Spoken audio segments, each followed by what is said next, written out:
Hey everyone, this is a Trash to Cash podcast, episode 13, and we are back from a very long vacation. Carrie just didn't want to work. He's going to put his microphone in.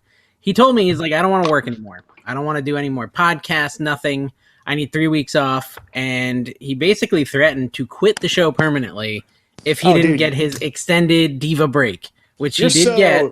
You're so ready to replace me anyway, man. We already know that. Dude, I'm literally interviewing folks before the show even starts. Like, Carrie shows up for the show and I'm interviewing his replacement. I'm like, oh, hello, Carrie. It's just, and they're trying to be me. It's just, it's really forced. You're getting like some third rate, like C. Thomas Howell level actors. It's not good.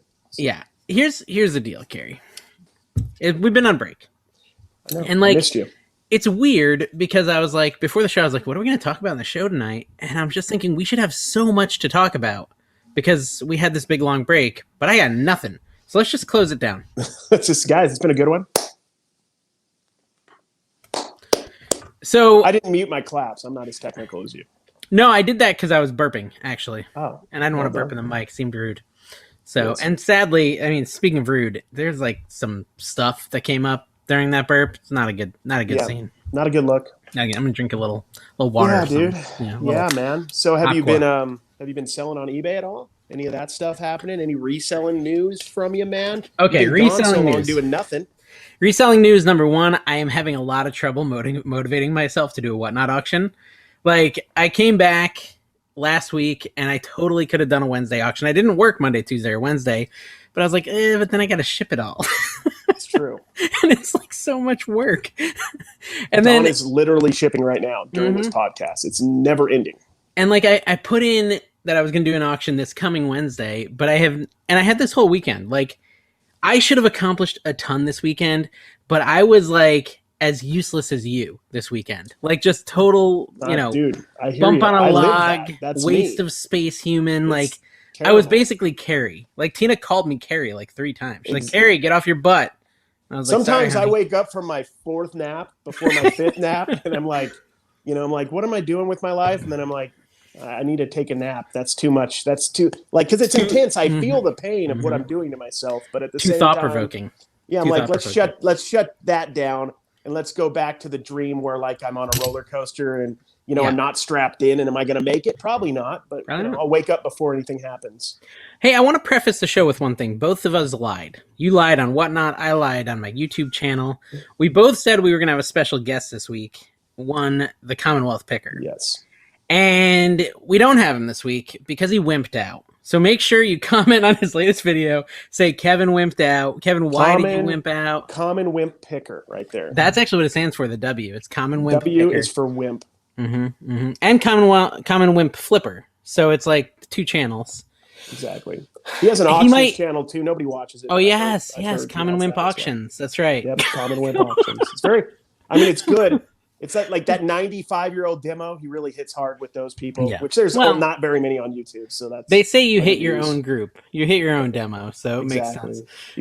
No, Kevin might be on a show in the future, but tonight didn't work out. He was having some internet issues. He actually is still on dial-up. So he had to plug in dial-up, and it made all those noises. The chickens in the backyard controlling the power grid to his house. Yeah. So basically he couldn't call in, but we'll get him on a show pretty soon. We'll find a way, even if we have to cross state lines, we're going to find a way to get him on a show. You just got to get him in your get him in the garage, in the garage, the shed, whatever that make place it happen. A garage. Garage. Spanish. You lived in Spanish once, right? I lived in Spanish once. I lived in Mexico for. So how do you say garage? Años. How do you say garage in Spanish? I don't remember. They didn't. Garajo? Not a lot of people had garages where I was, so it wasn't like a normal thing. It's not like this. It's not like the normal thing you'd be. Hey, dude, you know what? I'm just looking at my Amazon. That's a great show, by the way. Hey, dude. Yeah, I did love that. I love that show. Yeah, Nickelodeon, man. Yep. And it was on a ranch, right? Was it a camp too? Like a camp on a ranch? Is that what that was? Yeah, it was a ranch, and it was like, hey, dude. Okay, can we start the show for real though? Okay. With a moment of silence for the man, the myth, the legend, Bob Saget. America's dad. America's dad. I've been watching, like, binging How I Met Your Mother, and he's all up in that show. You got America's Funniest Home Videos? Like, yes, I forgot about that until I was reading about that. I'm pretty sad. It is. That's like a piece of our childhood. I mean, Full House was I felt like I was part of that house for years. It wasn't even like unhealthy, so I'd have to think maybe, I don't know. Maybe I don't want to speculate. Yeah, maybe we shouldn't speculate. Yeah. But yeah, I feel bad about it. Yeah. Anyways, we'll see. I'm sure by the time the show is out, we'll know more. But either way, it's very sad. It is. So now we've got a downer to start off the show. I think that's really important to start it off on a down. we want to set the expectations low. So if you start the really energy super low. Yep. Sad. Maybe we could cry a little. You seem to be able to do that. Can you do that again, like the cry thing? I don't know. It feels weird at this moment. Yeah. Feels like because it actually is a sad moment. Yeah, it is. Like I'll do it when you guys are making fun of me because I know you're really just jealous of what I am, my being, what I do, who I am, what I accomplish. So Can I tell you this? Humor you. Oh, finish your big long thing that I got bored of. Finish that. Are you done with it? Yeah, I'm just doing the gestures. I want to tell you, I watch TikTok from time to time. I try not to, but every now and then I do get sucked down the rabbit hole and like 15, 30 minutes go by and I'm like, hey, I just watched a bunch of TikTok. 5 hours later. And there's this dude that dances in his Walmart uniform. Have you seen this guy? Cameron from Walmart. Yes. Okay, so Walmart Cameron did a TikTok and it was supposed to be motivational. Like he walks in and he's like dancing and he's like, me working at Walmart part-time with 100K or full-time with 100K followers. And he's like doing this, kind of serious dance, not super happy. Yeah. And then he comes back in Walmart and he's like, me part-time at Walmart with 500,000 followers. And he's like a little bit more, kicking his step. He's like a little more hyper. And then he's like, me working with corporate directly with 1 million followers. And he's like doing like crazy dances because like basically saying he doesn't have to work for Walmart anymore because TikTok changed his life. Exactly. So the question this had to lead to is what happened to you? Like what is going on here? What happened? Because you're at 700,000 and I just don't see the success when I look at you. I know, dude. What's happening? Well, you don't make quite as much money on TikTok, but he does apparently. Well, yeah, but he's dancing. I'm not much. I mean, I have like 1,200 videos and only 300 are dance related. So I'm not as heavy in the dance game. And it's tough to do the dancing videos because I have to put the cardboard on the floor. Yeah. I have to put oil on the knees so I can do the spins. Yep. So yeah, I mean, if you've ever seen Breaking 2, Electric Boogaloo? No, but I've seen Only the Strong. Creamy. Have you ever seen Only the Strong? It sounds terrible. Dude. Panana Way. This doesn't sound familiar? No. Don't know what you're talking about. Okay, this is your assignment. You need to go watch Only the Strong this week. And I'm just going to watch a YouTube of somebody reviewing it. Is that good enough? Dude, no. Why do you hate me? Is this like some new thing during Christmas? You just started hating me? No, man. I will watch that, but then your assignment. Okay, give me an assignment. Give me a movie to watch. Give me a movie to watch. Think of a movie that you need to watch. You need to watch Brink, the Disney movie. I've seen Brink. It's great. Brink's good. We should just both watch Brink at the same time and just be on the phone and just discussing it. Dude, let's put it on now. We'll screen share it. We should just do 5 minutes of just commentary over some nostalgic piece of media. I think we should just like one of those Gusher commercials. Remember those old Gusher commercials where everybody died at the end because their heads were exploded? No, I don't remember. Never mind. Really gruesome stuff. No. Okay. So, anyways, why were we talking about Only the Strong? We're talking about breakdancing. Oh, you're breakdancing. We're talking about TikTok. And before that, we were talking about Commonwealth Picker. Hold on. Commonwealth. Okay, so Commonwealth Picker is doing capoeira in his Walmart costume, right? Yeah. That's I think where we were on our way. Yeah, that Commonwealth. He's he seems like a super nice guy, but I feel like he could just break any bone at your body whenever he decides at any moment. Like he doesn't even have to be in the same room as you. Yeah, you know what I mean. I agree with that. Okay, so anyways, the whole thing I was just saying is, do you feel like TikTok changed your life? Yeah. Oh yeah, dude, totally changed my life. Financially it's up and down as far as like how, like there's been months where I've made a ton and there's been months where I haven't made much at all from the actual TikTok videos and like the sponsorship deals. But it's changed everything because like, I'll be honest, like I think like I started talking to Commonwealth not because I was a YouTuber. I started talking to you not because I was a YouTuber. It's because everybody wanted to get on TikTok, so I was like the guy that everybody talks to. So it's opened up a lot of opportunity for me. Yeah. Would you say that I basically am Walmart corporate? Me and Kevin are? Yep. Hey. Exactly. I'm just one of the. And now you're working directly with Walmart corporate because you've hit such a high level. Exactly. You are Walmart corporate. Evil, greedy. Wait, no, sorry. They're wonderful, and we would love to have you as a sponsor, Walmart. sponsors. So that's what I wanted to ask you, because back in the day, Carrie made some promises about all these sponsorship opportunities and stuff on TikTok. No, on TikTok. I'm talking TikTok. Okay, and I gotta be honest, I have had one person ever reach out about sponsorship on TikTok, and you were telling me you were doing like 3 to 4 a month. Are you still getting that much action? No. Okay. No, I didn't know if it was just like I'm doing it wrong, or if like it's just the world. This time, like last year, I had several coming in, and I have things happen from now, time and again. But yeah, I don't know if it's changed as much as I'm not sure. I keep getting a lot of stuff though that just kind of falls through. I think there's still I'm a strong believer in building something, and they will come, because I will soon be at 1 million followers. You know what I mean? And that's so you're saying if you build it, they will come? Yeah. Yeah, it's from a Mm-hmm. movie. I wish you knew movie quotes. It's the one thing I hate about you. No, I know that movie. Do you know that movie? Yeah, it's from the one where he's in the field playing with his dead dad baseball or whatever. What's the name of the movie? It's called Field of Dreams. Okay. I know. I knew that quote. I just don't know. I don't know like the quote like from when they were in the cornfield, like talking about like chicken soup or something. You know that weird stuff. I believe it's Campo de Sueños.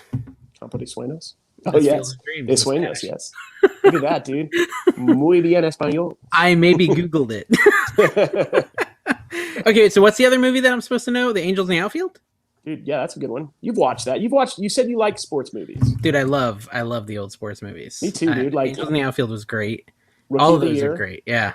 Sidekick. We talked about that with Jonathan Brandis and Chuck Norris before he was 700 years old. I loved Sidekick. My sister was in love with Jonathan Brandis, and she wrote him like 1 million fan mails. And then we should ask her. I can't remember the story, but for some reason she thinks he killed himself because of her, because she got a boyfriend. So she was convinced that we could edit this part out, right? Yeah, well, he did die from did. Suicide. Yeah, it was a sad story. It's sad, but like there is like a that is truly what she thought. There's a 2-year period of world history that I am completely oblivious to, because I lived in Mexico as a Mormon missionary from 2003 to 2005, and I think it happened in that era. Like, I don't know anything that happens. Like, people can refer stuff, and they'd be like, "Do you remember the big thing that happened?" I'm like, "Dude, I was like eating tacos and just knocking on doors. That's all I was doing." How are the tacos down there? Dude, they're amazing. 30 cents a pop, man. Are they with all that gross meat though? Like the cheek and the You can get that. Yeah, you can get that stuff. Yes. Yes, you can get that. Lengua. That's butthole. Lengua's tongue. And then, cerebro is like brain. I remember one time I came back from like working all day, and me and my buddy was my companion, my guy I worked with was from Monterrey, Mexico. And our landlady bought us some empanadas, and we're starved, right? We're like 19, 20 years old. We're starved. I started chowing down on it. He was totally cool. I chowed down. I was like, I looked at him like, what are we eating? And he's like, we're eating cow brain. And I about threw up. Is that cabeza? Cabeza? Yeah. Cabeza's head. That's so what does that mean? Like the forehead? Like yeah, it'd be like the forehead. But honestly, like taco al pastor, which is like pork. There's lots of carne asada. Okay, there's lots of meats that are normal. Like that are ones that aren't regional that we would be more accustomed to. But I've heard you shouldn't drink the water in Mexico. You don't drink the water, man. Nobody drinks water outside of like a plastic bottled water. I made a poor choice. I'll tell you. I went to mainland China. And apparently the same rule applies in Beijing that applies in Mexico. Don't drink the water. Yeah. And I did like really good because they always had bottled waters in the hotel room. But there was this like the night before I left, I was out of bottled waters and I was like just so thirsty in the middle of the night, like 3 a.m. And so I went and I just got, a chug of water from the sink. Dude. And oh my goodness. Talk about Montezuma's revenge. Like I was so sick. I remember I flew home on the plane just like on fire, just burning up, like such a high fever. And that was before, this was before all the fear of fevers and such. Yeah. It was back in like 2017. But I got home, I went right to bed, and I didn't get out of bed for 3 days except for bathroom breaks. Like, and my fever was like a 104, and I was, my stomach was killing me. Like, I almost got knocked out from a sip of water. Dude, crazy. Seriously, that stuff is not good. Nobody drinks it. Nobody drinks tap water in Mexico. China, It's crazy. a lot of countries don't have the filtration systems we have or whatever. But Yeah. but you get used to the food. Like I remember they told me when I got down there, they're like, don't eat street food, like people making food on the street, street vendor food. And it was like the second week I was there, and we were hanging out, walking around, and they're like, let's get like some of this like chicharrones, like some pork rinds. And I'm like, we're not supposed to do that, because I'm trying to follow the rules. And they're like, yeah, just do it. And then, I ate street food forever after that. Never had a problem. I'm sure I was sick all the time, but I didn't care. Street food in New York City, the like shawarma carts or whatever, the Greek carts, stuff? The chicken, like the kebabs. Yeah. Every time I eat those, I get the same thing. Like just total barf fest, fever, all that stuff. So yeah, I'll do it though. But yeah, there's most of them aren't up to code, so you're gonna be dealing with some stuff. So here's the deal: our YouTube channels. We both have a YouTube channel. I have one called NC Flipper. Sub to me, guys. You have one called American Arbitrage. You're going to need to if Carrie wants to catch up because... Oh, did you pass me? Oh, I passed you, my friend. I am at 8,000 oh my gosh subscribers, and you were at 7,500. You stopped making all those... Yeah, and you did nothing but clickbait title stuff? Speaking of... Yeah, I did do a lot of... Question, though. How is that video doing today? Any good? It's doing okay. It's like 3 out of 10. Hey, that's not bad. It's nice solid. Thumbnail. It's a decent thumbnail. Yeah, it is. I pretty much just outsource you with the thumbnails now. Which is so bad, because I should be spending my time on my thumbnails. I'm just remaking Carrie's thumbnails. I'm like, is this good? You're like, change the picture. Just do it all over. Can you redo the video? Yeah. I mean, so I think the video is a little bit more positive, but I watched the whole thing. Sorry, I got the hiccups. Go for it, man. Please. I watched the whole thing. It was hard, especially how close your face was at the end. And I was on like my giant TV, and it's just like you look in my living room, and it's just Carrie everywhere. I don't know. Like I don't know what I'm doing. Tina walked in, and she just passed out because she was just so into it. You should. Oh, I've got the vapors, and then she fell down. That's her voice. Literally. Yeah, that's like a spot on impression, dude. Okay, but no, I wanted to talk to you about that Savers. Those prices, like I know you complain about it and we all complain about thrift stores, but that one was the most outlandish I think I've ever seen at a thrift store. It was bad, dude. It was the craziest pricing. I picked up that Death Note, that anime Death Note. I picked up a mug and I'm like, okay, that's anime, maybe 10, 15 plus shipping. It'll be $2.50 at the most. It was like $6-7. I'm like, yeah, dude, who's buying this? His thrift store, all the used hats are like $8 for a used like dirty hat. $8. Which I actually you can't get away with charging that much unless you're us on eBay. Yeah, exactly. And I actually lucked out. I was at a different Savers north of me a little bit that had the same prices, $650, $750 on hats. But I was live on Instagram and people were like, just pick it up, and I just charged them a couple dollars extra in shipping. Yeah, I actually saw that go down. I saw that go down, and I was like, because they said, yeah, pick that up for me. And you're like, yeah, I can buy it for you, and you can get it for me. And I'm just like, so is Carrie giving them to him at the same price he's buying them for? Like, is this a new reselling method? No, I didn't charge too much extra. It was mostly regulars that like go to the Whatnot auction and stuff. So I charge them like 15, 16 shipped. So I'll make like $3 profit. Yeah. And it's easy. I'll just throw it in a box for them. So what my question was going to be like, is there, and I was looking at the map of Utah, as you know, I was trying to find like mom and pop thrift shops. Do you have any of those like that? A little bit. Well, yesterday we went to, this isn't mom and pop, it's a franchise, but we went to Salvation Army for like the first time in 3 years. And they get a lot of like Target stuff, like after it's out of clearance and everything. And I was finding some good deals.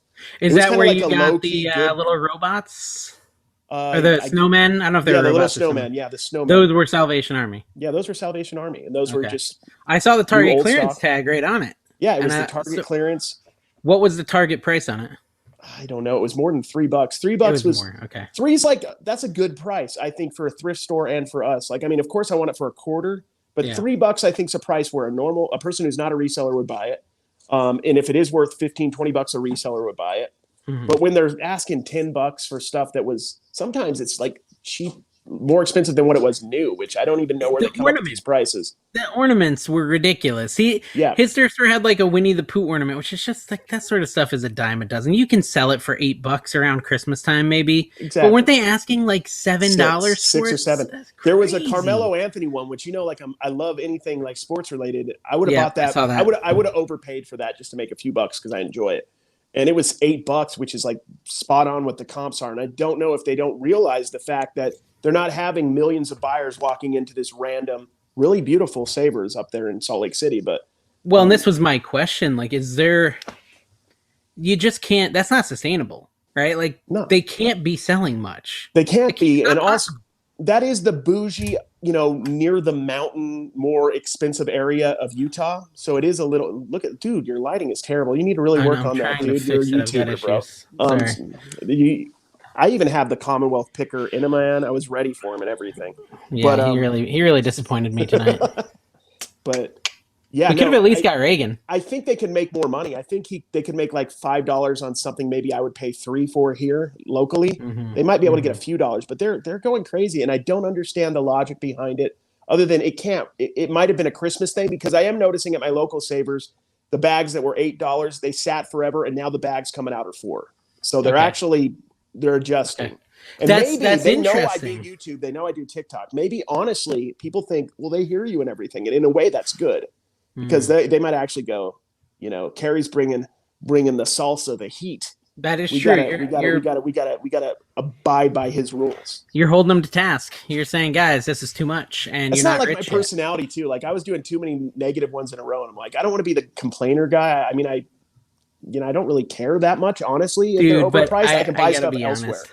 Like, I was thinking, I was like, wow, Carrie's a real baby. He just constantly whines. And then I saw the prices today, and I was like, no wonder he whines so much. That sucks. Hey, I've been watching a show on TV, TV meaning YouTube, called Pawn Stars. Oh, you ever heard of that? It's a little nice. Yeah. Chumlee, Rick, the old man. I'm like Rick. You're kind of like Chumlee-ish. if we were gonna like give ourselves characters. Yeah, I look just like him. So okay. Sorry, that threw me off because I was thinking he's kind of right. I do look more like Chumlee than he does. So it's kind of like started thinking about it. A little bit more like Brad Pittish. Like I went down this like rabbit trail in my head of like how much calories I ate today or how many. And I was like, yeah, he's really right. Like I need to. How many? 7 hot dogs? That's. It's too much. I've been eating too much. It's just estimating total. You know what the problem is? Eating is super fun. That's the problem. I love it. I love eating. It hides the pain. Yeah, the pain goes away. Like all the goes away when you eat. Thoughts in my head, they go away. The sadness goes away. That and the Cerebral app, which TikTok advertises to me every 5 seconds. I know. It's like, do you have a problem with your brain? Maybe you should use this app, dude. So my question was, have you ever been to the pawn store? Yes. You go to Vegas all the time. Oh yeah, dude. So is it like a tourist attraction or a pawn 100% tourist trap? 100% tourist trap. They added on to building, and like the second half of the building is all just like 15 different styles of Chumlee merch. They're really pushing Chumlee. In fact, they bought across the street, they bought like the whole complex, and there's Chumlee's candy shop and Rick Harrison's bar that he works at. And I don't know. Real? I don't even know if no, it's legit real. It's called Pawn Plaza or something. Look it up in Vegas. Pawn Plaza. Use your Google machine or Bing, or let's be honest, Jeeves, and check it out. It's insane. But yeah, you go in. It used to be a real pawn shop, and they were trying to get on TV, and you may know this, for years and years and years. They were even on like some HBO show in the early 2000s, and they were a legit 24-hour, and they still are. But I think all they do now is they're just open for tourists. The guys are never there, and then they just get prank calls about whether they have Battletoads in stock or not. I think that's all that happens at that place anymore. So have you actually like seen Rick or them? No. In the building? Never. So when we were going to Vegas a lot pre-pandemic, we still go a lot. And I'm like, I wanted to have basically do an antique shop down there, like consigned to one. So we went like a couple streets over, maybe about 5 minutes away. We went into an antique shop and we rented a booth. Or like rented a case to put all our stuff in. And down there, this is crazy. Down there, you have to work to have a booth. So they're like, you have to work two weekends a month. And I'm like, I don't live anywhere near here. And they're like, well, you can just do one. So I actually, every time I went down, I would work there. Like for one day, I'd just sit and make sure people weren't stealing stuff. And apparently one of the guys that was there did all of the He does all the framing for all the like autograph stuff that they have at the Pawn Stars, and then there's a big toy guy in almost every one of those antique shops from Rogue Toys, which is the toy guy for the show nowadays. The last 3 or 4 seasons. So there's like you can get to meet a lot of really interesting people when you're down there. So yeah. Long story short, I don't know them, but I know people who know them. That must be, I mean, it feels so staged. Like, dude, it's terribly staged. I told Tina, I said, I really feel like they're just tricking me into learning history at this point. Well, like, he loves history, the older guy for sure. Yeah. Rick, like the main guy. But the thing is, this is what they do. You go in and you have, like, everybody thinks, you can go in and they're there and you can pitch stuff and it's always being filmed or something, like YouTube or something. But that's not what happens. You come in, usually, like, you have to call or they're actually looking for stuff. And then calling people up and saying, hey, would you bring this in?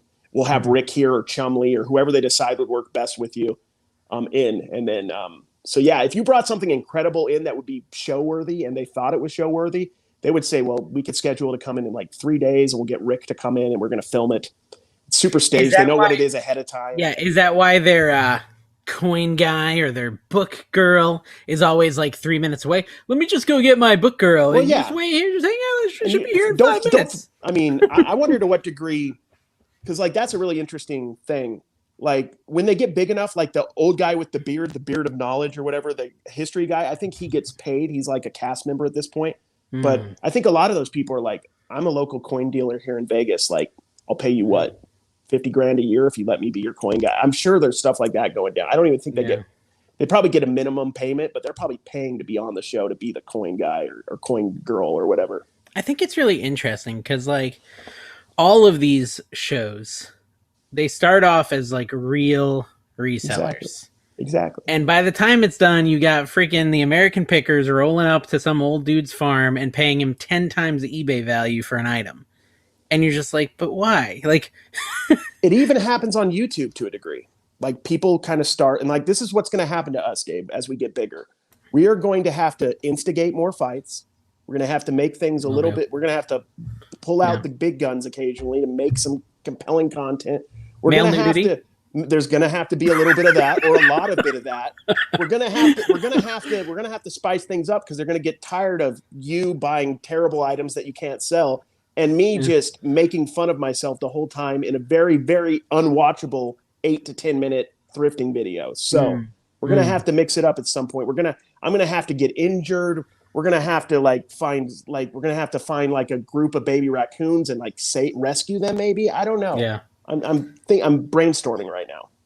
Can we talk about my just absolutely, and guys, I know you're like, Dave, Carrie just said stuff. You should respond and show him you were listening. I wasn't listening though, so I can't. I'm sorry. This is authenticity and I appreciate the authenticity. I mean, okay, so I know he was to know who he was really giving ideas, and you people who are watching the podcast got to enjoy that. And I knew Carrie was going to deliver straight fire. I trusted him to end out that idea and that topic, and I'm sure he did well. So I want to move on to another topic. Are you ready? Yeah, I don't even know what I talked about. Or was it unresolved? Because I think we were talking about something. I've forgotten what I talked about at this point, to be honest. How much snow's on the ground up there? Dude, there's not much. There's just a little bit of buildup from the the plows, but. The latest conspiracy theory is that the snow was fake. I don't know. Birds aren't real. Did you know that? Birds aren't even real. Birds aren't really. Hey, listen, if you believe that, that's fine. I just thought it was kind of funny. Yeah, I respect all that. But I love it. I love conspiracy theories. That's what makes our country great. Is you can have them, you can believe them, and I don't care. But there's conspiracy theories everywhere. Everywhere. Okay, but anyways, ideas are completely good to go here in our country, and I love it. So. I had an idea. Speaking of crazy ideas. Please do tell. So I've kind of already told Carrie this, and this is just totally insane. It's the exact kind of garbage I would do in my life. I'm just this psychotic. Terrible decisions. I went to Florida, okay? And I had a nice vacation. I did. I went to Universal Studios, which we can talk about a little. I went to my mom's house, my sister's house, my cousin's 2 houses. Actually, I have some other cousins, but I didn't go to all their houses. But anyways, I visited a bunch of people, hung around with family. The kids got to see all their cousins. There's just tons of family down there. We went to Buc-ee's, the world's greatest gas station, which, Carrie, you need to go at some point. That place was amazing. from your stories. Yeah, I'm like, it's is that a amazing. gas station or is that like a place that a king lives? No, it's the world's most amazing, dude. Their brisket sandwiches are so good. Dude, I'm like, you're getting So like full 7-course meals at a gas station, and all I can get is mhm. like a dirty taquito that has been in the shelf for like 7 days. But those are like weirdly good, aren't they? They are. Like, I That's kind of true. love them. That is true. No, there's They nothing do wrong that with little them. They're spin great. thing, and Yeah, they just yeah, spin, and you yeah. know they should have been thrown out like last Thursday, but you're just That's gonna like risk it. 10 a.m. on Saturday on a yard sale day. You Yeah, know like I'm eating some of those suckers. dude, you're so true. Gas station pit stops because you don't Yeah, have time to like actually eat a real meal because you don't want to yeah, miss garage sales. exactly. So you just eat garbage at the gas station.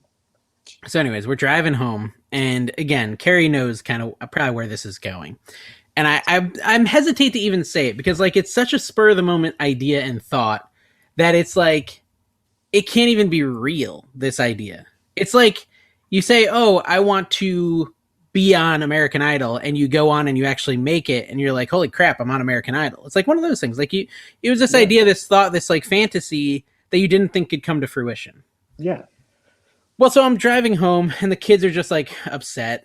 You know, they even cry sometimes because they miss their cousins, and they're going back to North Carolina. They're not going to be with their cousins anymore. And you know, me and Tina were just talking like, man, it is really nice to be around family, all right? And up here in North Carolina, we originally moved up here to be near Tina's family, but they ended up not really having a good relationship. And then 2 months ago, they just randomly moved out of state. So we have no family up here in North Carolina anymore. And I was just thinking, like, we're just talking about how it would be kind of nice to live closer to family. And so I think, I don't know if I talked to you before or after, but basically, we're just talking about, like, why do I need to work in, because the only thing keeping me in North Carolina is my job. Really, honestly, and maybe the fact that I'm called the NC picker, but we've decided. But really, all you need to do is find a city in Florida that starts with a C and just locate on the north side of that city. Yeah, that's true. North Calabasas. I think that's in California. Actually, I think that's where the I'm rich sure people there's live. a Calabasas, probably, in Florida too. Probably. So, anyways, yeah, the name is not a big deal. Like that's just my brand. It's a terrible name. Whatever. Change it. It's a brand. Whatever. It is what it is. And so we're sitting there talking about like the only thing here for us now is my job. Right? My day job, which I'm not ready to quit. I'm just not, like, there's still enough benefits and the pay is good and et cetera, et cetera, et cetera. It doesn't make sense to leave this job right now. But it's the only thing keeping me in a state where I basically have nothing else. I mean, I like the state. It's a pretty state, but I have no family here. Right? Mm-hmm. And so I think I talked to you at this point, Carrie, and I said, I think I'm going to ask my boss if I could work from Florida. And I believe you said you talked to me to your boss, and your boss was like the TikTok guy. Yeah. And then he said it was okay. Yeah. Well, no, that part didn't happen. I didn't tell you about him or him about you. That's but anyways, hurtful, but okay. So, me and Tina are talking about this. We talk about it with the kids. They're like, oh, we would love to move to Florida. My wife wants to move to Florida. Everyone wants us in Florida. Right. And so I was like, maybe I'll just ask my boss, like, what does it hurt to ask? Right. And so, he came back on Friday and I talked to him on Slack and Zoom. And I told him, like, I really think I need to relocate to Florida. Like, there's nothing keeping me here. And I only go into my office like once a month. Right. And the only reason I really go is to show face and let them know I exist. But all my direct coworkers on my team are in California or Texas or England. Those are the main people I work with on a daily basis. None of them are in North Carolina. Yeah. So there's an office here, but all the people I work with are remote from me. Yeah. Anyways, long story short, he said yes. He said I could move to Florida if I wanted to. And so basically I got accepted on American Idol. Well done. And so this portion of the show is going to be singing. What's your request?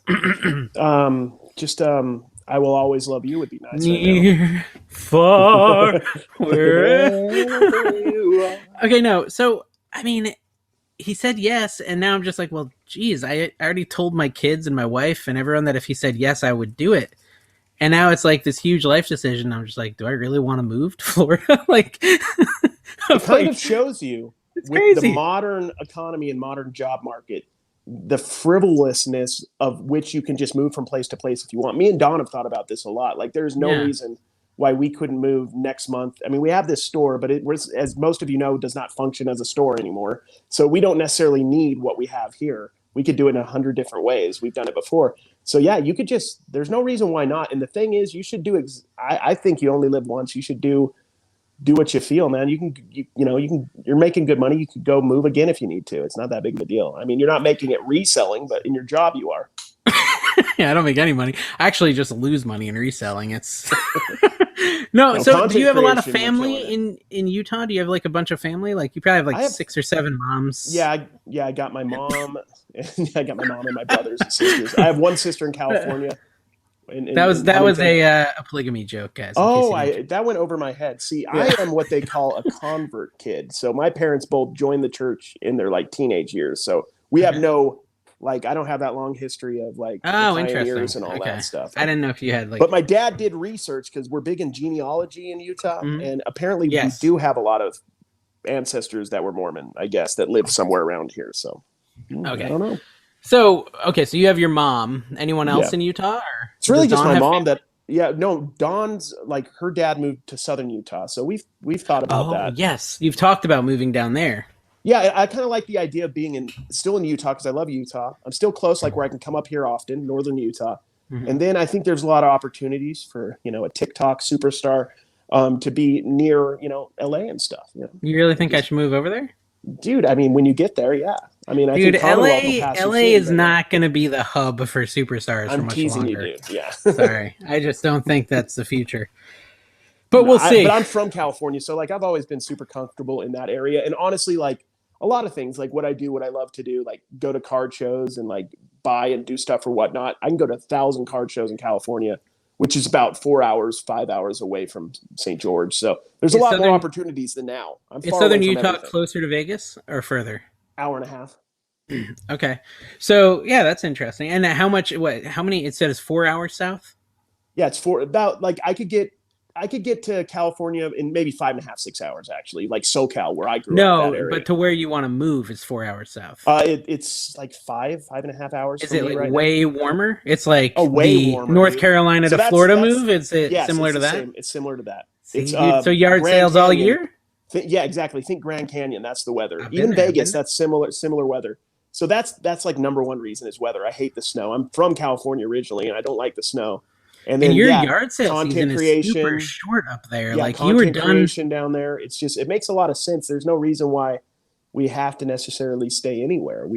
Yeah, you tapped out of yard selling like early October. Dude, early. Like and we've been able to push it sometimes to November, but this year it tapped out. Yeah. It just died. And it'll start sometimes. Sometimes it doesn't even really get moved until June. So that's 3-4 months. That is one of like the primary things. Like, so one of the reasons I think I told you I wanted to go down to Florida was to get some yard sale footage because I'm kind of running out. And I know. I'm like, you want to move, like you want your move to coincide with when you're out of NC picker footage.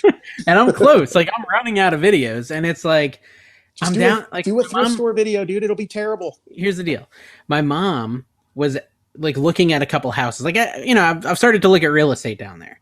And I just said, hey, can you drive by this? Because it's right near her house. And she's driving by the house, and she's like, ooh, a yard sale. And I'm like, but it's January 8th.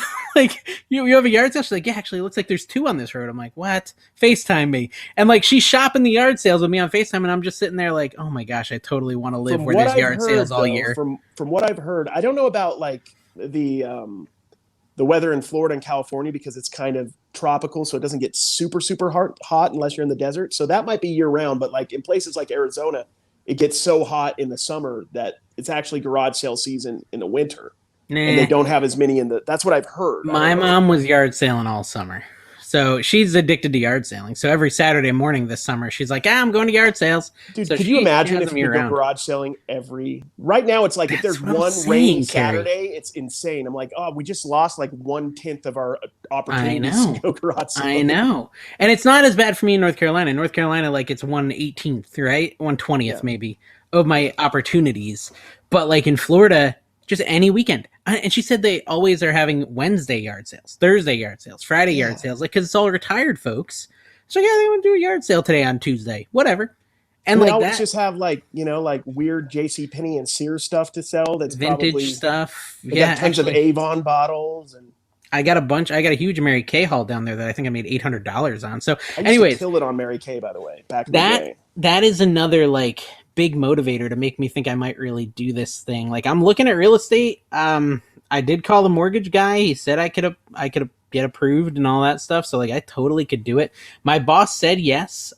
He definitely said he wants me to come back up maybe once a month to North Carolina, which would be inconvenient for my like content creation schedule and all that. Like, if I have to drive up there on a Sunday night for working on Monday and Tuesday in North Carolina, there might be some stuff to work around. But I would hope that like after 6 months of me being mostly remote, it might start to like say, hey, you probably don't need to come for this. We'll ship it to you.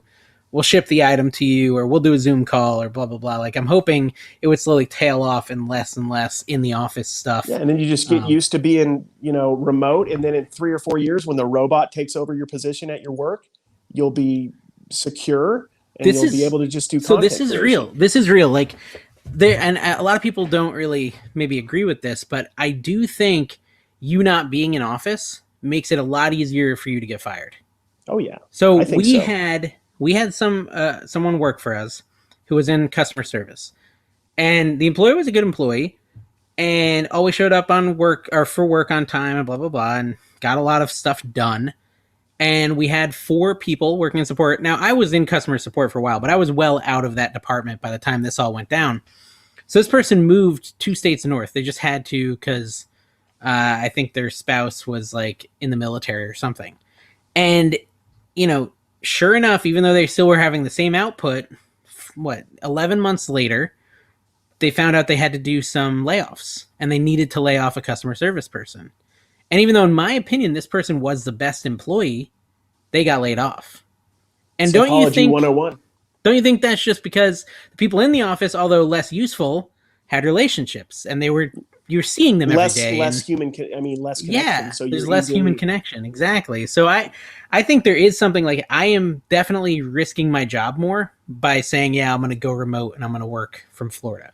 For sure. That's going to put my job at risk, but I don't really want it to be my forever job anyways. So that's what I'm saying. Okay, like, I think that is for you in your current situation, I think that's a good middle ground to try out. You know what I mean? Like, work remote, see how you like it. Cause obviously I think, you probably have a lot of bills, but you probably could survive without your job. It would suck right now. Tough. It'd be tough in this house, but if I downgraded house on my trip down there, and I had lower bills and things like that. You just got to get like an air mattress for me and Don when we come over. I'm excited. I've never seen a crocodile. So that's going to be excited. And I've never met any of the Backstreet Boys, and I assume they're just hanging around Orlando all day. They're on coke, though. Yeah, but if I'm winning Rome, when in Rome, do coke with the Backstreet Boys. Is it Nick Lachey? Is he a Backstreet Boy?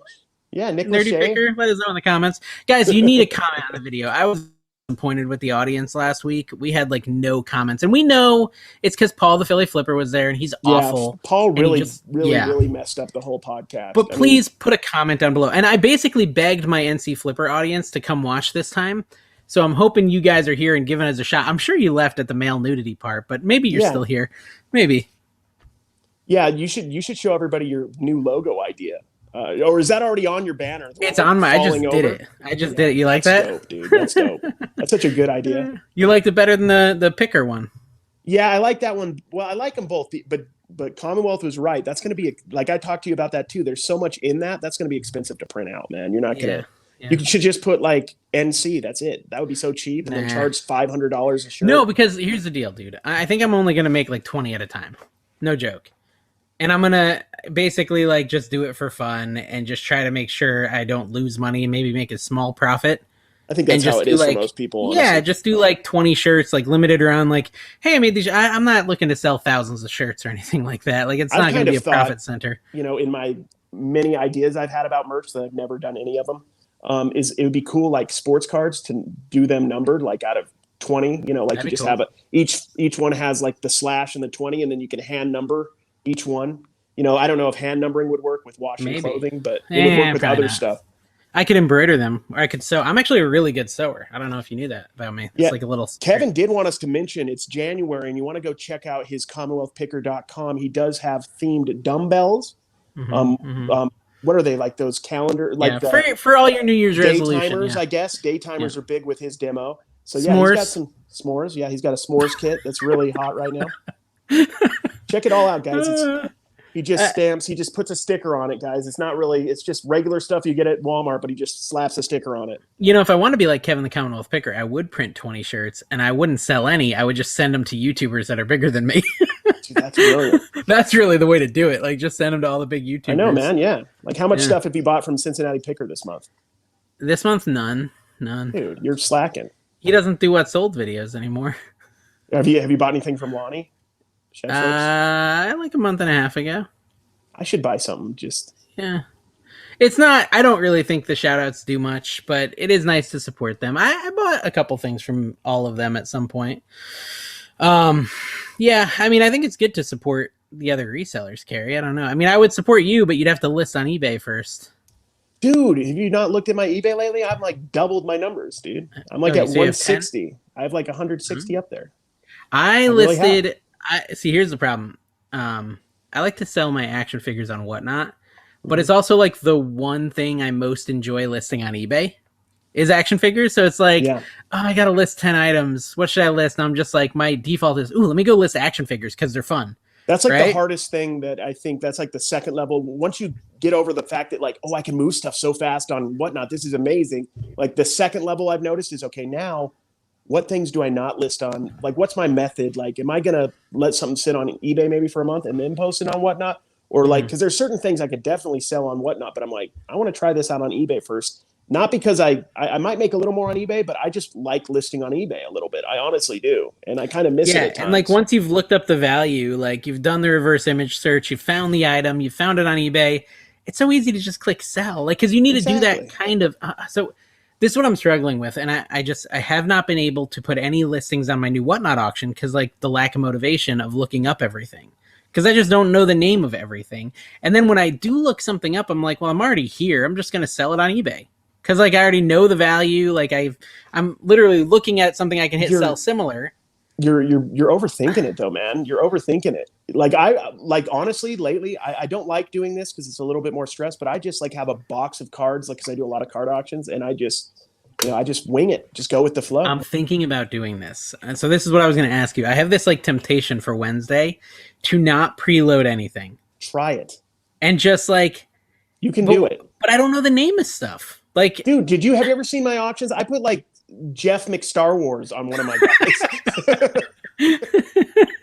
As long as you have a But how will you remember it? You have to like put it in a bag and then put a Post-it note or something, Jeff McStar Wars. But I don't got someone to do that for me, yo. Well, we can send Dawn. Dawn will work for $100 an hour plus airfare both ways. What if I did it this way? I had numbered envelopes and I just took the numbered envelopes and every time I sold something, I put it, or no, maybe I just put it in an envelope and write number 1. Yeah. And then I just make sure in the listing as I'm selling it, I write number 1 somewhere. Go on the card auctions. I know they're boring to you, but like go on the card auctions because they're masters of doing this. They just do like sports card lot 1, 2, and then they're just putting everything like they're honestly like writing down numbers on like the cards is a little simpler, but yeah, just put them in a mailer and then just write number 2, number 3. So what if I do 4. Like, I load multiple action figure number 1 through 100, right? Yeah. Action figure 1 through 100. And then I just have the 100 bubble mailers in order.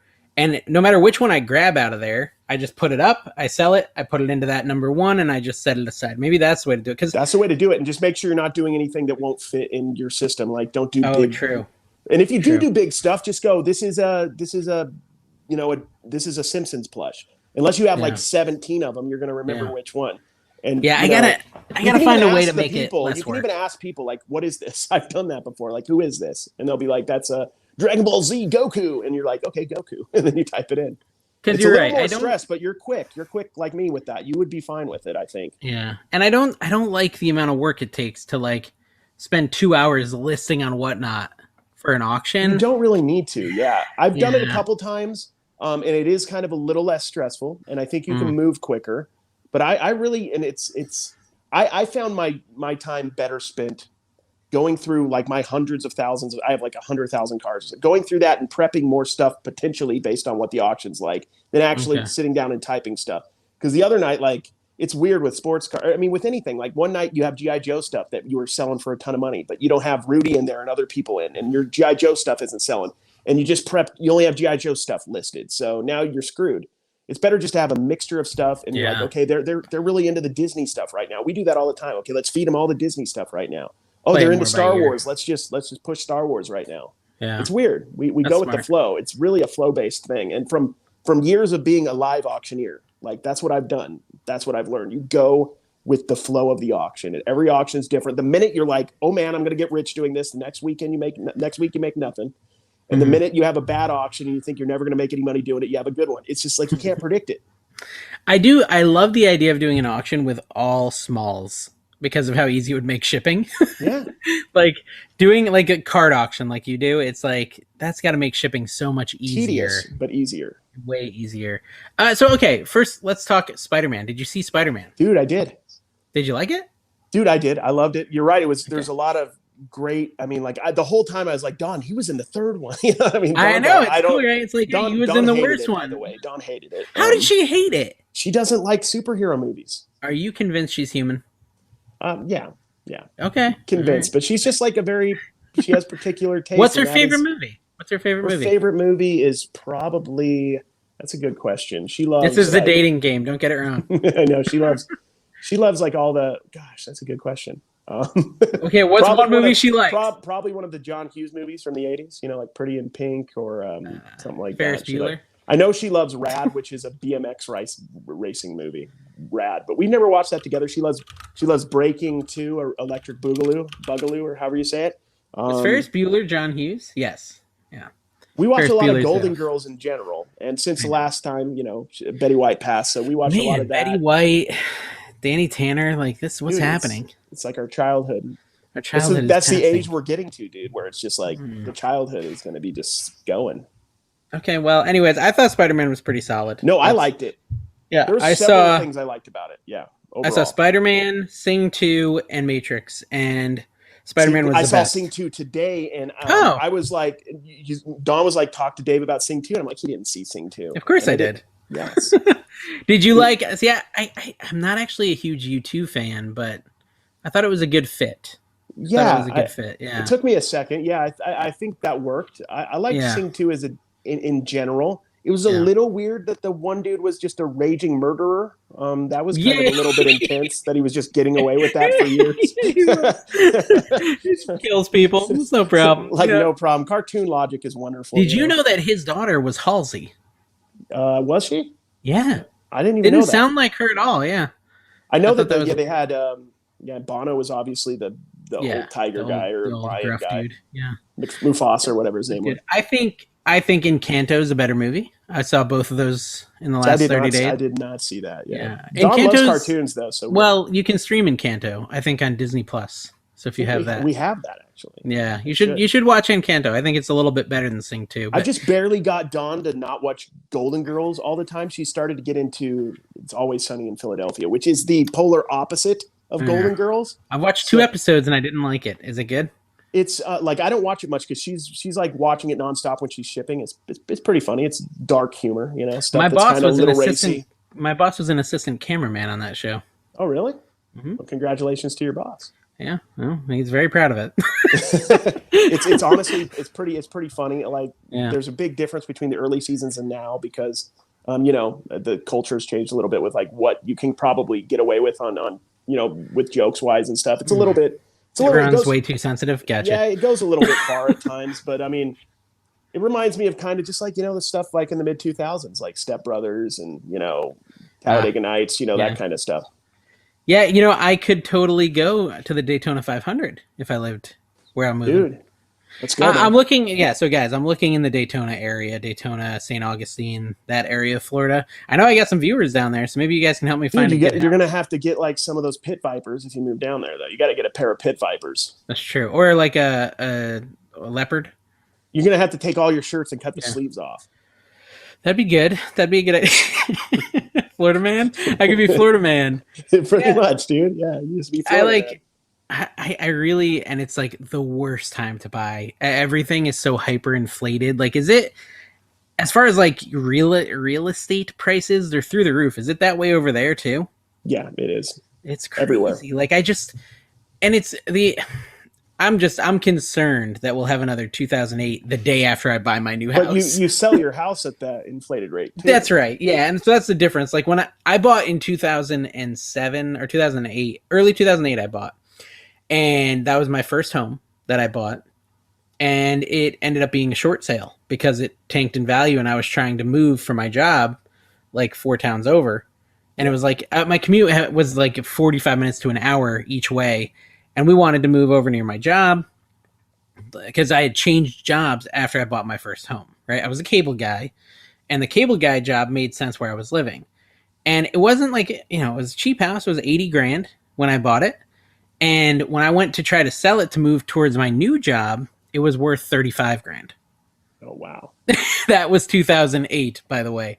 I don't know if you knew there was a little bit of a real estate issue. I remember it. So like in 2010, my house was only worth like 45 grand. And not only that, they had all these crazy programs in 08 when I bought. Like the government gave me $7,500 to be a first-time home buyer. But the caveat was when I sold my house, I had to pay it back if it was before 10 years or something. So like I was basically took a loan from the government without realizing it, unless you lose money on the sale. But the only way to lose money on the sale is to sell it for less than you owe. And then you have to have the money to make up the difference. And I had no money because I was broke as a joke. And yeah, so it was a nightmare. And so I'm very scared. But that, like you said, the difference is this time I have a home with equity that will sell for the current value. And I'll move into another house at these inflated rates. And if it does tank, worst case, I'm, not upside down. Just be in a place you like. Hopefully you dig and you're willing to stay for a while, or at least and that's foreseeable future. So, and that's the question, right? So if that, and this is not the real estate podcast, but people flip real estate, right? So this is like some sort of slight tangential connection to reselling. Do you buy a house that's a little more expensive that has everything you want for like your eBay store and your eBay business? Or do you buy something that's really affordable to lower your overall, your overall payments, like lower your cost of living by buying something super cheap that isn't really right for your eBay business? What would you do, Carrie? I'd buy for my eBay business because I intend to be an eBay seller for probably most of my life, if not all my life. So it's just part of my nature, and that's what I'm going to do. And then also, I think content creation, it's going to be interesting because content creation is like a normal person creating content really is a fairly new thing, like last 10 years or so. Where will it be in 10 or 20 years? I don't know, but I imagine we'll both still be creating content. So I would build it around your life. Even if it costs a little more. Yeah, well, you're going to, wherever you're working, if you're still working there or you're doing your own thing, it seems fairly inevitable unless, you go to jail that you're going to continue to grow on YouTube. Yeah, and I don't think I'm going to get caught for that. So I think I'll be exactly. You'll be all right. No, so the issue I'm running into is all the garages in Florida are much lower. They're not as tall. And so I use like this infinite vertical storage that I have quite a bit. Like I got stuff stacked high. And so this is a 2-car garage, but it's really tall. And I think to get a similar amount of space, I kind of need to find a 3-car garage.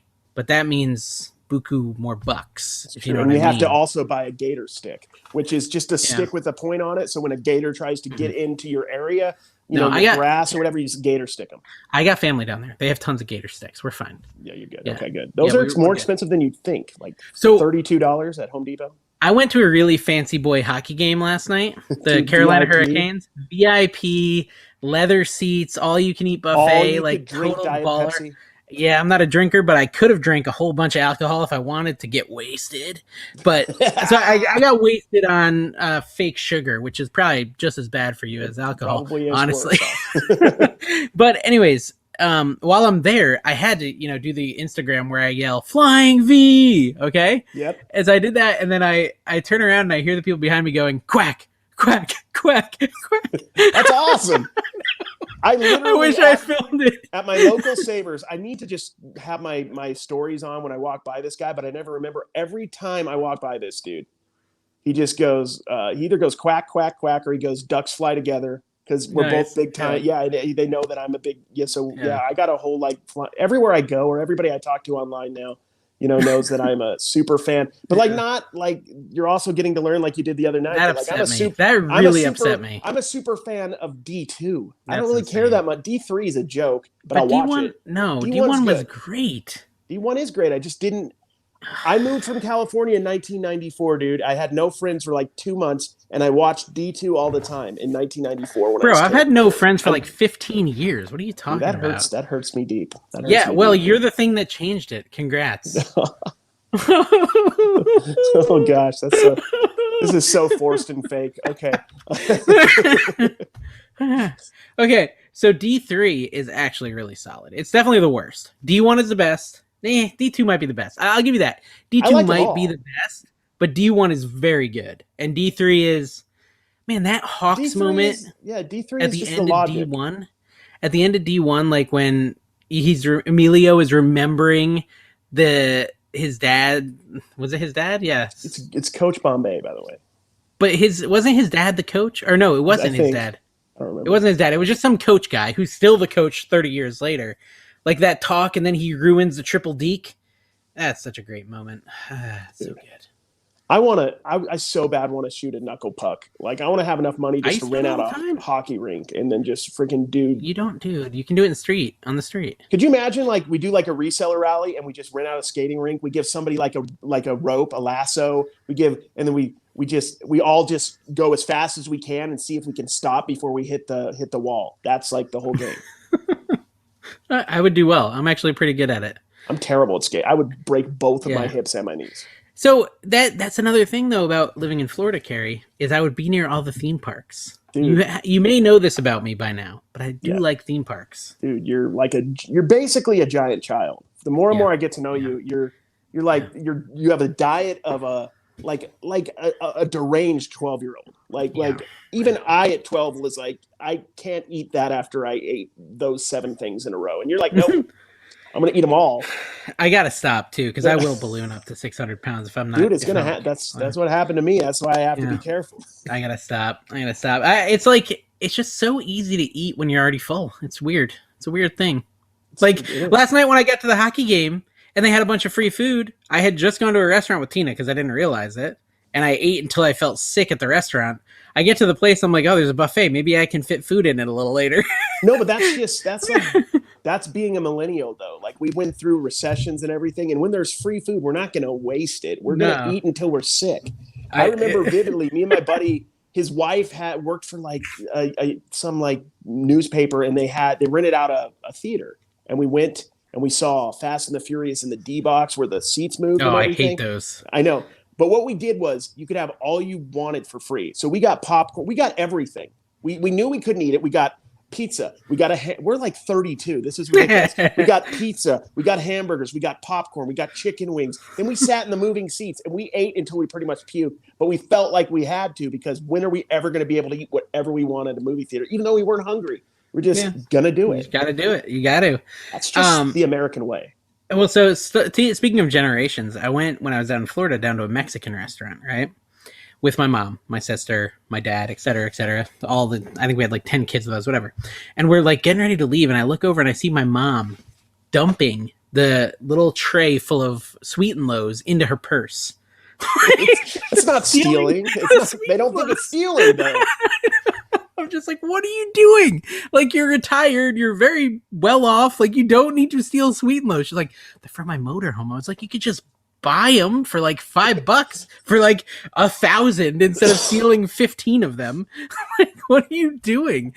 It's the truth, man. That is a generational thing. Like my dad, he passed away like 6-7 years ago, but he was 76, and my dad would be like 82 now. So he grew up in the 40s and 50s in a tenement. So like he didn't really do stuff like that, but like, I could see that for like a boomer generation kind of thing. Definitely happening. Tenement on wheels? I don't think it was on wheels. No, it wasn't like, it was like an actual tenement building, like an apartment. That was Is that a reference that was a movie? Totally missed? Yeah. So when did you get the Tenement on Wheels? That there's an RV, Clark. You get What's that, dude? What's that? Is that Raising Arizona? You can't get that, no Clark? Oh, Clark. Okay. Yeah, Christmas or European Vacation. Yes. Christmas Vacation, yes. Yeah, his I watched Tenement that on like Wheels. twice, and I Yeah. still don't remember any of the lines, man. And it's You a only good watched movie. that twice? I watched like this last month. Oh, okay. Yeah. Yeah, it's when he And that rolls was up with like his my third RV. time ever watching it. I never really Okay. watched any of the vacations. Mm. But I watched a lot of them. They had like, it was on one at TBS or something like, and I was down at the in-laws and we watched like one after another after another. So Okay. Well, so what I have been doing, I've been doing the bare minimum, and it's so funny because like the more time I have, the less I accomplish, which makes me think I should never quit my day job because I'm convinced my day job is what makes me so motivated to. that's honestly a big It's thing. weird. You're right. It's No, weird it's true. because It's true. I had these 3 days off. I was like, yeah, I'm going to come back Sunday, and then Monday, Tuesday, Wednesday, I can list, I can ship, I can blah, blah, blah, blah, blah. I can make a bunch of TikToks and do this other stuff, right? And I did the absolute bare minimum all 3 of those days. Like, finally, Wednesday, I motivated myself to list 25 items on eBay. But I think I listed like 4 on Monday, 5 on Tuesday, and then 25 on Wednesday. I made like very crappy TikToks, and I did the bare minimum. Like, I shipped my orders, right? But I did not do much, and I'm just like, man, if I had like if I had taken advantage of that opportunity, I could have listed like hundreds of items, like 100 a day potentially. And I just had no motivation. I think it was partially like because I was just coming off vacation. I knew I had to go back to work, and I just wanted to like enjoy myself for a few more days. But it did make me. You also don't have to do any of that. You don't need that. I mean, I've got plenty of listings right now. Yeah, I've got 2,200 listings. Like, do you really need a list fine. more that you're just going to have to refund in the long run anyway? It's just causing yourself valid. more work. That is valid. I still always, every time I do like a refund video or return video, I always get like 50 people hearting the comment that says, I've done eBay for 10 years and never had a return. And I'm just because you sell 3 items a month. Cool, bro. Like, even if you sell 1,000 items a month, I don't care because I do get returns. You and your magical fantasy eBay, go ahead and never have a return for 20 years of selling. And it probably exists. There's probably someone who's gotten that lucky, but it's not me. I get returns. And some of them are super dumb. Like, I got this Shrek ogre thing. I don't know if you saw that Instagram or the TikTok. It was like just a plush thingy, and the lady said, I didn't like it. It's fine. There's nothing wrong with it. What are you supposed to do about those? Like, there's nothing you can do. Send it back. The more you sell and the more you're out there, the more you're a target for that kind of stuff too, just because you're going to have more chances to get those negatives. And then also, you know, if people for whatever reason want to mess with you, it's a very effective way to. You've had some bad. I think it's also just bad luck. I think you've had like some weird stuff happen with the relisting of the DVDs and stuff. That makes no sense. Never heard of that before. I got them to remove another 4 defaults or whatever from not shipping. Don was saying the other day is like, you know, like you got like you're gonna lose your eBay if you keep getting like all those negatives and like it's crazy. I'm like, dude, well, no, they removed my negative too. They removed it all because it was all based on their crap. Like, they removed the defects, the 4 defects. They removed the negative because it was all their system glitch. So like they've now had to remove like 9 defects and 2 negative feedback for me because of this whole situation. So like they wouldn't do it if they didn't think it was their fault. That's all I'm saying. Like, the fact that they're doing it kind of is an admittance of guilt, in my opinion. I agree. Like, and the cool thing is with nowadays compared to when, I mean, you've been doing this since before I was, but like 10 years ago, eBay and Amazon a little bit were really the only places to sell, I think, legitimately and make some real money. I mean, there was other places, but that's really it. And now there's, I mean, like, obviously Whatnot. I feel like if I had $10,000 worth of stuff, I would make, you know what I mean, 8,000 or whatever or 7,000 on Whatnot. The only problem is I got to make sure I pay 3. You know what I mean? That's always the trick. But like, it feels like you could just do an auction every night there if you really wanted to. It's a lot of work. And then, you know, Mercari, you're one of their biggest sellers. Number one Mercari seller. Number one. Yeah. Self-appointed. I might become self-appointed number 1 on Poshmark next week. We'll see. You could actually sell regular stuff on Poshmark now, I've heard. So you can dude. I heard that on the Triple Threat. I heard that too. Podcast. Triple Thrift. They are a triple threat though. Here's the deal. I was thinking about this. If I am to move and uproot my life, I need to somehow still manage to do 3 NC Flipper videos every week while moving, while trying to pack all this up. All of this would have to go with me, Carrie. Dude, the storage unit would have to go with me.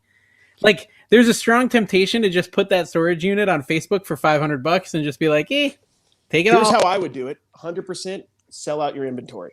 You would do something like that. I would. What? Yeah. Well, I mean, like I would sell your stuff, sell it to local. I mean, like make some money, sell what you can, do discounts, plan on. I would try to get rid of as much as possible, so you don't have to Whatnot move that. auctions like crazy. Seriously, whatnot? Just get, if you break even or even lose on a few things, because I think it'd be a lot nicer personally to just start like fresh. Like, But you got to remember the idea that of just starting over. I have a YouTube channel where I talk about what's sold on eBay, and if I had 0 listings on eBay, then I don't have videos.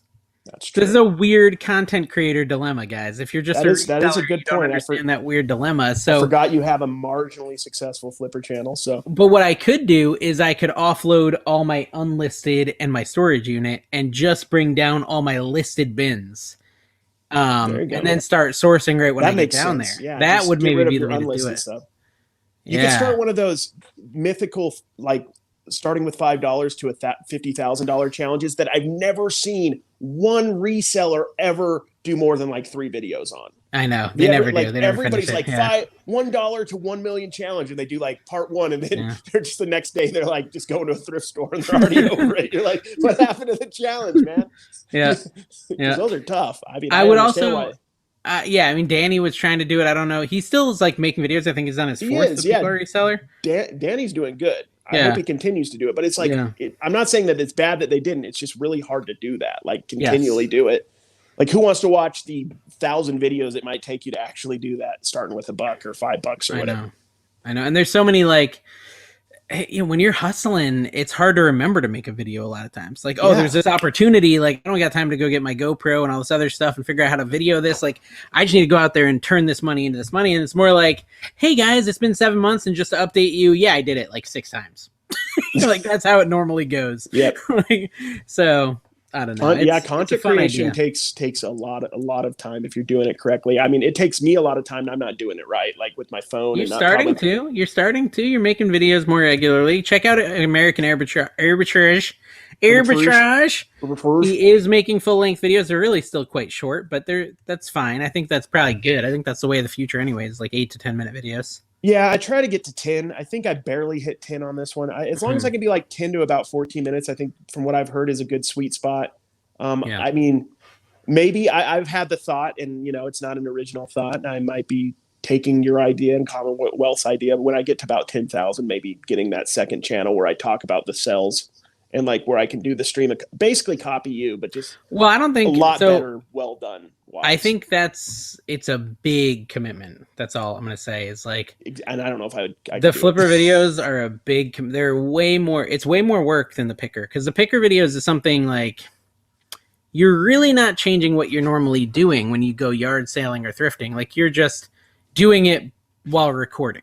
That's the only difference. Like with the flipper stuff, you have to think of things to talk about. You have to carry a camera while doing something that requires 2 hands. So you're pulling orders with 1 hand. Just try that. That's what I would say to anyone who's thinking about doing like a video very similar to mine, where Kevin doesn't do it this way. But the way I do it, where I actually carry the camera around to pull the orders, is hugely challenging. You don't understand how often you use both of your hands to pick things up, or to climb a ladder and pick something up. It's a challenge. You just got to get like the chest mount where it holds the camera out in front of you. Like, there's a guy on TikTok that has like the camera, the GoPro on his head, pointing back at him, and he just like loves trains. It's kind of a really endearing, fun channel. But so what happens? Weird. What happens when you want to show someone something in front of you? You flip the camera. You need a second camera. Yeah, so you get your hand. It's hard. That's all I'm saying. It's hard. You just need a videographer. You need one of your kids just. I've talked about my friend Joel. Like, he should just come and get in my garage and just film me doing stuff. It'd be like such better content. Dude, seriously. But it would be ridiculous. So that's like, I'm already talking about getting me and Dawn a GoPro, and then basically my stepdaughter, her daughter, and getting her a GoPro, and then we could just use all the footage together. But it's going to be a lot of editing. Live with you? She lives in St. George right now. Okay. Gotcha. Yeah.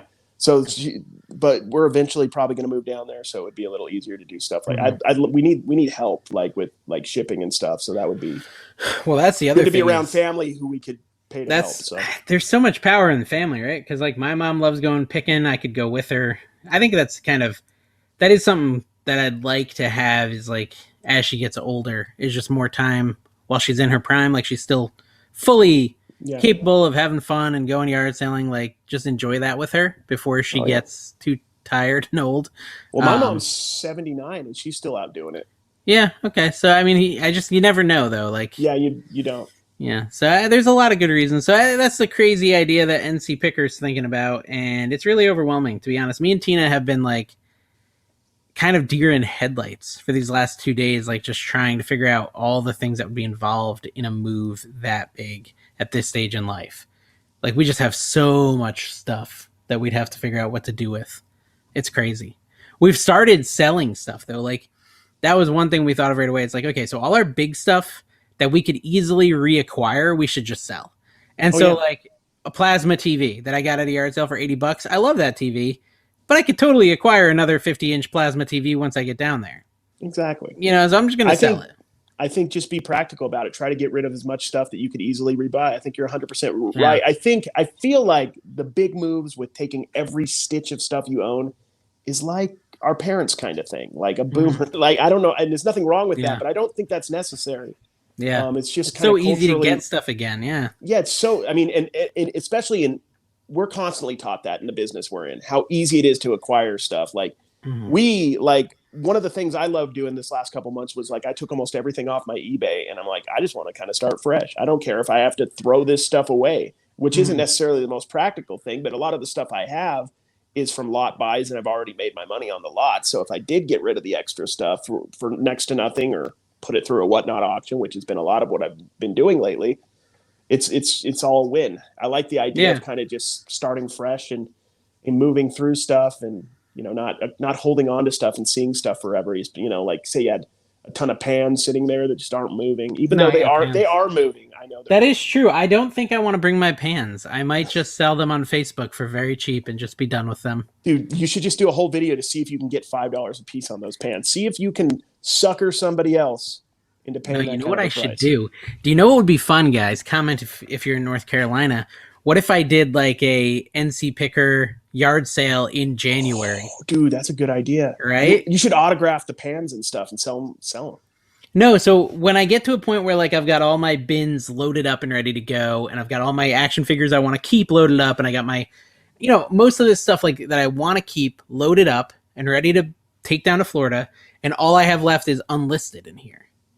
Then I just like open up the garage, turn on the heat, and have a mid-January or end of January, early February garage sale where I just need to blow everything out. Also, it's like the 10th of January, so your time frame is already insane. It is insane, dude. That's like 3 weeks away, bro. Let me tell you the problem. I'm going to tell you the problem. This is like a real thing.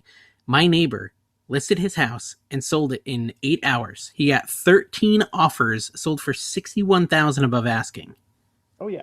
This is the situation. So the day I list my house, it will sell. It's the same floor plan, but ours has a larger yard. Like it will sell the day we list it. Okay. You have to, think about where you're going to be staying. Exactly. Your parents' house. Exactly. It's like crazy. So I've got to basically find a house, lock it in. And once I lock in a house down there and get like the inspection done, which I assume I can do in the next couple of weeks. Let's say that takes 2 weeks to find a house and get it locked in, and then another week. That's insane. This can happen so quick now. Like, and it's funny because our neighbor across the street, like, they were like, "Yeah, we might move," and then 18 days later they moved. You know, Tina's parents, like, "Oh, we might move," and then 30 days later they're gone. It's just the way it is now. Like, when you find a house nowadays, no matter where pretty much you're buying now, when you find a house, you have to make an offer the first day it gets listed.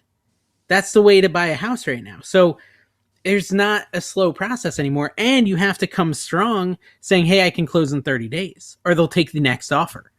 So right now, if you want to move, it's like always going to be a rush in at least in the markets that I'm shopping in and selling in. It's always going to be a rush. Wake up, Gary. Wake up. No, I was listening. I was kind of zoning in or out, whichever. You get my point, though. Like right now, it's not like the olden days of selling your house and saying, "Oh, well, I'll list my house. It might take 6 months to sell, and then I'll find another." You know what I mean? Like it's not like that anymore. Now it's buy the house you want because you need a place to live, so you're not homeless. List your house the day it passes inspection. Sell your house that day, and then get out in 30 days because people want to move into their new house. Like that. From the day I say go, which is probably going to be tomorrow when I get the final approval on financing, if I can find a house, I might be living in Florida by beginning of March. Dude, that's insane. It's very possible. It's like that's the situation I'm in, which is Then nuts. you're gonna. There's so many thrifters down there, dude. You're gonna have a ton of competition. I don't thrift, so I'm good. Yeah, you don't. You do you. No. I've been seeing you do some thrifting though, man. I did some thrifting, and there's just a nice thrift store here that I will miss a little bit. That I finally like really unlocked the potential of now that I learned how to shop it. It just took a while to learn how to shop it. That's all. And that's what I would say with thrift stores is like you got to kind of figure out where you should be looking. Like I saw you just skip your electronics section completely. Yeah, I'm not into it. And I mentioned and that's as you do this longer, you learn more and more about yourself. I feel like I'm just not interested. I buy that stuff. I literally have like $500, $600, $700 in electronics sitting in the other room. I don't even want to list it. I don't know why. I don't need the money, so I just don't care. It just sits. Well, I think it's like I had this yard sale mentality of when you go to a yard sale, you want to see everything. You want to not miss anything. You don't want to be the guy who left something under the table. You don't want to be the guy who didn't see X thing. You don't want to be the guy who missed the rack of single stitch t-shirts. So when you go to a yard sale, it's not that much effort to look at everything. Yeah. And so I was going into the thrift store saying, "Oh, I need to look at everything." And I'm like perusing these racks of ridiculously color sorted clothing till my brain melts because I don't want to miss any single stitch fire. And I'm just like, I hate that. I hate clothes. I like, so now that I've kind of started a really good point. Like I get more into clothing in the summer with garage sales because there's not an overabundance. It's like, okay, maybe there's 50 pieces at the most. Maybe sometimes there's a ton. But like I found a bunch of single stitch stuff down in St. George just like 4 or 5 months ago because she had like 15 shirts up and they were all single stitch. It wasn't like I had to find them amongst, like some, Ed Hardy stuff. Like I didn't have to look through stuff. So, I mean, I know enough to be dangerous, but I'm not interested enough to put that work in because I can make money doing other stuff. Thrifting. So like now when I go to the thrift, I go straight to the toys. Yep. And then I go to the glass. I'm literally like I do the toys and the glass cases and then I leave. That's pretty much it for me. And I go get my Portuguese food. Well, it depends on if I'm with Dawn. If I'm with Dawn, I go to the toys, I go to the glass case. I kind of go through real quick to see if there's any video game stuff, and then I wait 45 minutes while Dawn checks the price of every single mug that's in the thrift store. She's very thorough, and that's like there's some sweet spots, which I don't really love mugs as much as I do mug content. It's just they're always cheap and they're undervalued, and oftentimes they'll sell okay. Did you just say really you love mug content? Yeah, I said I don't really love. No, you said really you don't love mugs as much as you love mug content. So how much do you love mug content? I mean, I don't love mugs as much as the content implies, because I do a lot of mug content because there's good deals on them, and the way the thrift stores have been lately, I can't go buy TI whatever it is, TI 89 pluses or whatever, 84 pluses anymore because they're not there, and they used to be. And that's so you're fine. telling me change. Your TikTok For You page is just mugs, like it's just people holding up. Here's my Starbucks mug. No, it's not my For You. My For You is a lot of resellers though. Because mine's not a lot of resellers. Mine's not. Mine's some resellers, but mine's mostly pranking your wife and making her cry. I did get like a really disconcerting one today that was like these people were out on like pontoon boats and like a piece of a mountain fell on them. I don't know why they sent me that. My dad kind of a bummer one. I accidentally got my dad addicted to TikTok, and dude, he showed me his addicted too. He showed me his For You page. It's all car accidents. All car accidents. I said, so a year and a half ago, April 6th, I think 2020, he had a really bad car accident, and now he's like terrified of car accidents. And I'm like, why are you only seeing car accidents? He's like, I don't know. I'm nervous about them, and so I can't go past them when they come up. But every time I watch TikTok, I get really stressed about car accidents because they only show me car accidents. And I'm like, oh, that's sick. Why you have to get out of that, like, because it gets into your brain, like into the deep synapses of your brain and everything. You have to make sure, like, okay, I know why I'm watching this. Like, it's like, like medical stuff bugs me sometimes. So like, it's like, okay, I got to skip through this so it doesn't keep showing me bummer stuff after bummer stuff. And then I just then I just get then I just get like like the little pugs that are dressed like bears, and I'm like, well, that's heartfelt. And it's like any sort of politics, and I'm just like not interested because I don't want to see any of it because I know it's just gonna bum me out no matter what they show me. Exactly, dude. I'm literally a political scientist. I have a degree in political science, and I hate politics. I noticed you mentioned your degree in the thrifting video today. Would you say that's like the main value of a degree is mentioning it in thrifting? 100%. That's it. It's just the being able to say you have a degree. Yeah, that's really all it's worth. As you guys know, I have a degree in poli-sci and Spanish as a fourth language, and underwater basket really weaving. What it is. I mean, honestly, the Spanish is actually the most useful, especially when you go to garage sales or you go to the swap meet and they're saying stuff and like. You don't want to give away that you speak Spanish, but you might be able to figure out what prices are. Smart. I like that. So they're like sneaky saying like, "Hey, it looks like he could afford $20," and then you can be like, "Don, we should probably sell the car to buy some food." Yep. And then they'll be like, "Oh, he's hungry. Let's sell." That's why I'm not like a snazzy dresser anyway. But like when I go to garage sales, it's like I'm wearing like PJs. I don't have my hat on. I have my hair in every direction. Yeah, I just wear my leather chaps. just the leather chaps because you're gonna get. I have so many things I want to say, but we're gonna keep this PG-14. PG-14, yeah, I like it. Eddie. TV-14. Dude, what is this podcast about? Look what time it is. Yeah, like what have we talked? Yeah, we kind of talked about reselling a little bit. We did. We talked about thrifting. We talked about. I mean, we didn't talk enough about vacation. I feel like that's the one thing we didn't really spend much time on. It's trash to cash. Everybody should be used to the amount of trash we talk and how little cash we make. Yeah, that's true. Dawn walked in right as I said that. Oh yeah, tell her I said happy birthday. Happy birthday, Dawn. It's not her birthday. Thank you. He said it's not even her birthday's next month, but thank you. Listen, tell her I want her to go to Denny's on me. Denny's on him. He said, "You go ahead and pay for it. I'll pay you back." He'll Venmo you whatever you want on that $5 Grand Slam menu or whatever. He's just buying for you. Yeah, I gotta. We're Dutch. We're going Dutch. I'll pay for myself. Denny's is a little rich for my blood. All right, so Whatnot Auction. So this podcast comes out Tuesday. We got a Whatnot Auction Wednesday night on my channel. It's going to be a real mess if you want to see me screw up because I haven't done any preparation. Our sponsor. Then make sure you tune into that. Carrie does a Monday night action figure show and then a bunch of boring crap about sports. Sports cards on Tuesday night. So after like you recover from, wasting money at Dave's auction, come check out we're just chill talking sports cards. Talking sports. That's tonight then, because this comes out Tuesday. Oh yeah, I do them like almost the only days off I have are Wednesday and Sunday. Although I think I'm going to take Thursday off this week, so I'll have like 3 days off. Carrie, can I tell you something now? If you guys are YouTubers or understand what YouTube is, and so we should ask you guys this question. You write in the comments what you think. If you've gotten to almost hour 2 of the podcast, the 3 of you that no, because you have to remember some like the first 25 minutes were us and Kevin. Just testing his system, so that's not even going to be in the podcast. That's just a good point. That's a good point. It's not as long as you think. But yeah, we're at 587 subscribers. But the crazy statistic, Carrie, is our watch time. Do you know what our watch time is? I haven't really paid attention to that. I'm curious. 3,900 minutes.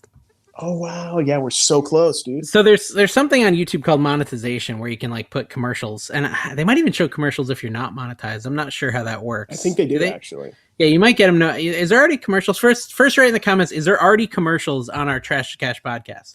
Right? Yes, there's commercials, or no, there's not. Because I honestly don't know how that works. But once we hit 4,000 watch hours and 1,000 subscribers, we could technically monetize the podcast on YouTube. But it's not going to be much money. So I don't know if it's worth doing if it's going to annoy our viewers. I think we wait till it's worth it. Yeah, I mean, what we could do is we could do like a pre-roll and a post-roll ad or something like that. Like where it's just one ad that doesn't interrupt the show.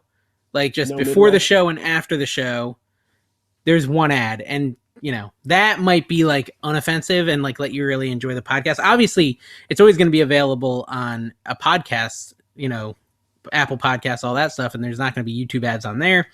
But I was trying to figure out if there's already ads on the show. Because if there are, we could turn on monetization and get our $7 every month. Or something. If they're $4.50. If they're going to show them anyways, we might as well. We get our $3.50 each, man, dude. And then when we're really making some money, we'll get like matching, Pontiac Sunfires or whatever was cool back in the day, and then we'll just drive around with Trash to Cash. Yes, I love it. And yours says trash, mine says cash. I love it. I love it. Exactly. Yeah. And like yours is black and mine is hot green. Exactly. Exactly. Where's the hot pink going to be though? Like in the front of both of our cars? Well, if we ever had a third permanent star, which could happen, could have like a Fiat that said 2 on it. Yep, So trash exactly. to cash. With like Wi-Fi available to him. Yeah, Like, good Wi-Fi. Wi-Fi setup Yeah. for him. That would be nice. Yeah. Okay. So, anyways, the show, we're gonna end it because it's been long, as Carrie stated. I think it's been an okay show, middling to fair, maybe a 3 out of 10. Probably. I'd give it a 2 out of 10. I think 2 you're out of being a 10. little too kind. Okay. Yeah. So, like a 2 out of 10 show for you today. But we're coming back after like 3 weeks off. Yeah. We're rusty. Yes, indeed. And we should, we're still killing it on the consistency, which I'm really proud of. Good job, Carrie. Good job, You Dave. doubted me. I did doubt you, but you're killing it. And like, I think we're gonna be up there with some of the most consistent. I think Pure Hustle is super consistent as well. For years. So for years, yeah, they have like hundreds of episodes. So they're I don't think we're ever gonna catch them on consistency, but some of these other ones I think we can beat out on consistency. So cool. Thank you guys. Make sure you comment. We've given you a million things to comment about. So just give us your feedback. Let us know how things are. Yes. If you watched this far, so to let us know you made it to the very end, okay, I want you to go ahead and comment down below just anything you can think of about the fact that Carrie still wears sweaters. You say just Snapple? Snapple. No, don't say Snapple. I want a comment. I want some sort of commentary. And this has to be an additional comment. So comment once answering all our other questions we've asked, but then your last comment you write should be, is Carrie too old to rock hoodies with thumb holes? Because he's rocking hoodies with thumb holes, and I think he's too old for it. I don't know why he's doing it. I don't know if he's got Jankos on. I legitimately got those for free from a fan who worked for the team, so I appreciate that. It was a gift, and I wear So it. The shirt had that like pre-made where you could put your thumb in case your little palm gets cold. I didn't cut a hole in. I didn't work at Hot Topic in 2004. I just if you want, I can send you the puka shells to go with your hoodie. That's all I'm saying. Seriously, dude, I'm gonna get some puka shells. We should have puka shells on during our podcast. Your puka shells, your sweater with the freaking thumb hole, and then your Jankos. And so comment down below. Carrie, is he too old for the sweater with the thumb hole? Additional comment. Guess how many bracelets Kevin has on at any given time? Because I swear the bracelets on your hand went out in like 2007? Yeah, a while ago. Like when I stopped wearing my like Ninja Turtle toadstool wristband or whatever. Did you know? Okay, we got to end the show. It's too long. But Homeschooling Picker sent me a Christmas package. Dude. Full of Kentucky-themed foods. Dude. So that was pretty cool. And, no, like beef jerky. Mingwa beef jerky, which is thebomb.com. Nice. So definitely shout out to Kayla and the assistant for the wonderful package we got in the mail. And also thank you, Carrie, for the package you sent me, which I believe you threw in a couple of weird additional items, like some cards for Mischief. And maybe Saddam Hussein with a missile in his butthole or something. Yes, we did send a Saddam Hussein bobblehead to you. Yes. I was like, I don't know if he'll get offended by that. So Don's like, I'll just ask him if he wants it. I think it's hard to offend me. Well, yeah, you're pretty tough to offend, but I don't know. Like, it's been a while. I don't think anybody has any strong feelings on Saddam Hussein. I don't think there's in America. I don't think there's any big fans of him, but yeah.